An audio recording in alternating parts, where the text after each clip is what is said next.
السلام علیکم۔ شیطان کا لفظ یقیناً آپ نے سنا ہوگا۔ ہمارے ہاں یہ لفظ شرارتیں کرنے والے بچوں کے لیے اکثر استعمال کیا جاتا ہے۔ اگر اس لفظ کی تاریخ پر نظر ڈالیں تو یہ اپنے اندر ایک وسیع اور ناقابل فراموش واقعات کی طویل داستان رکھتا ہے۔ اس کا ذکر قرآن مجید میں بڑی تفصیل سے بیان کیا گیا ہے۔ شیطان یعنی ابلیس اللہ کا نہایت پرہیزگار بندہ تھا۔ وہ کہتے ہیں نا، اگر کسی کو حد سے زیادہ عزت دی جائے تو وہ اپنی اوقات بھول جاتا ہے۔ ایسا ہی ابلیس کے ساتھ ہوا۔ ابلیس کون تھا؟ جنت اور دوزخ کی سرداری اس کو کیسے ملی؟ اور اسے فرشتوں کا استاد کیوں کہا جاتا ہے؟ سب سے بڑی بات، ابلیس کی پیدائش کیسے ہوئی؟ کہا جاتا ہے کہ ابلیس کی نسل کی ابتدا جس جن سے ہوئی اس کا نام تارانوس تھا۔ تارانوس ابلیس سے 1,44,000 سال قبل دنیا پر موجود تھا۔ ابلیس کی نسل تیزی سے بڑھی کیونکہ ان پر موت طاری نہیں ہوتی تھی۔ اس جنوں کی نسل کو پہلی موت فرشتوں کے ہاتھوں پیدائش کے لگ بھگ 36,000 سال بعد آئی۔ اس کی وجہ سرکشی تھی۔ بعد میں چلپانیس نامی ایک نیک جن کو جنات کی ہدایت کا کام سونپا گیا اور وہی شاہ جنات قرار پائے۔ اس کے بعد خاموس کو یہ ذمہ داری دی گئی۔ خاموس کے دور میں چلیپا اور تبلیس کی پیدائش ہوئی۔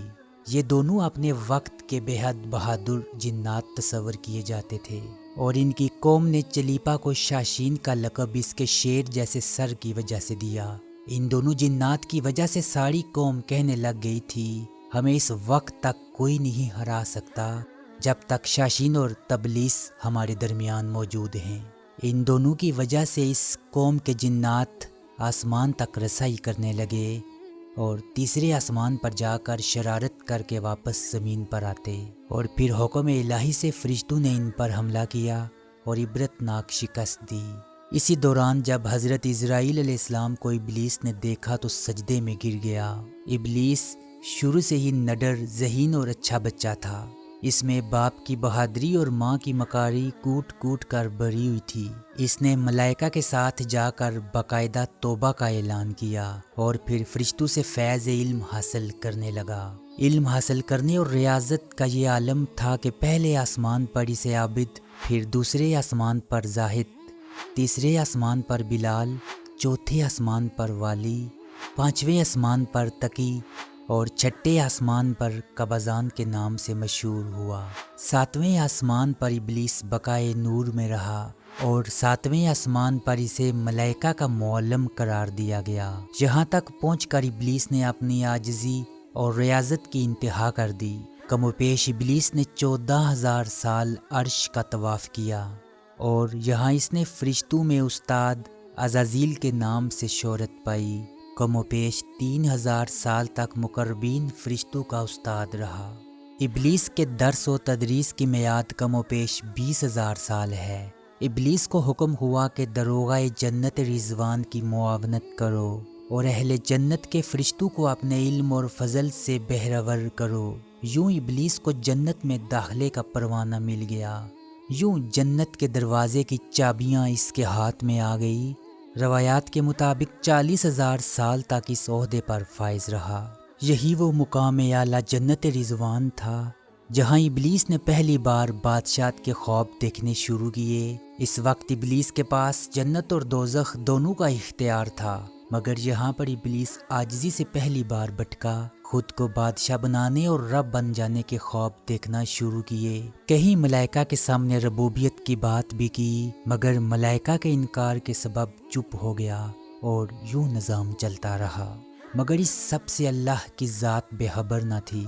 پھر آدم علیہ السلام کی تخلیق کا مرحلہ آیا جسے قرآن مجید میں بڑی تفصیل کے ساتھ بیان کیا گیا ہے۔ ابلیس آدم علیہ السلام کو جزو مرحلہ وار مختلف اقسام کی مٹی سے تخلیق ہوتا دیکھتا رہا۔ جیسے ہی اسے معلوم ہوا کہ یہ آدم علیہ السلام اللہ کا نائب ہے تو اس نے وویلا کیا، عبادات اور اطاعت کا واسطہ دیا، پھر طنز کیا کہ مجھ جتنی عبادت کس نے کی ہے اور آدم علیہ السلام کو سجدہ کرنے سے انکار کر دیا۔ تبھی اللہ نے کہا نکل جا شیطان مردود۔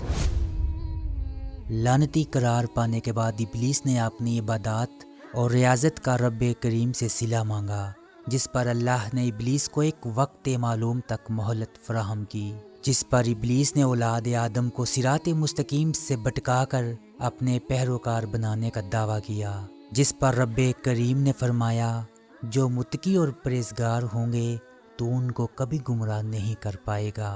ابلیس کے اس کام میں اس کے 5 ساتھی شامل ہیں۔ صبر، اس کے اختیار میں مصیبتوں کا کاروبار ہے، جس میں لوگ خائے وویلا کرتے ہیں اور گریبان پھاڑتے ہیں، منہ پہ تماچے مارتے ہیں اور جہلیت کے نعرے لگاتے ہیں۔ یہ لوگوں کو بدی کا مرتکب کرتا ہے اور بدی کو لوگوں پر اچھا اور پسندیدہ کر کے دکھاتا ہے۔ مسعود، یہ کذب، جھوٹ اور دوزخ پر معمور ہے، جسے لوگ کان لگا کر سنیں۔ یہ انسان کی شکل اپنا کر ان سے ملتا ہے، انہیں فساد برپا کرنے کی جھوٹی خبریں سناتا ہے۔ داسم، یہ آدمی کے ساتھ گھر میں داخل ہوتا ہے اور گھر والوں کے عیب دکھاتا ہے اور آدمی کو گھر والوں پر غضبناک کرتا ہے۔ زیکنیور، یہ بازاروں کا مختار ہے، بازاروں میں آ کر بدیانتی کے جھنڈے گاڑتا ہے، بازاروں میں برائیوں اور فحاشی پر ورغلاتا ہے۔ ابلیس کا آدم علیہ السلام کو سجدے سے انکار جذبہ حسد تھا، جس نے اسے مجبور کیا کہ میری جگہ آدم کو کیوں ملی۔ یہ اس کا جذبہ تکبر اور غرور تھا کہ میں اعلیٰ ہوں۔ اسی شرک عظیم کی بدولت ابلیس تا قیامت رسوا اور لعنتی ٹھہرا۔ ویڈیو کے متعلق اپنی رائے ضرور دیجیے گا۔ آپ سے ہوگی ملاقات اگلی ویڈیو میں، تب تک کے لیے مجھے دیجیے گا اجازت۔ اللہ نگہبان۔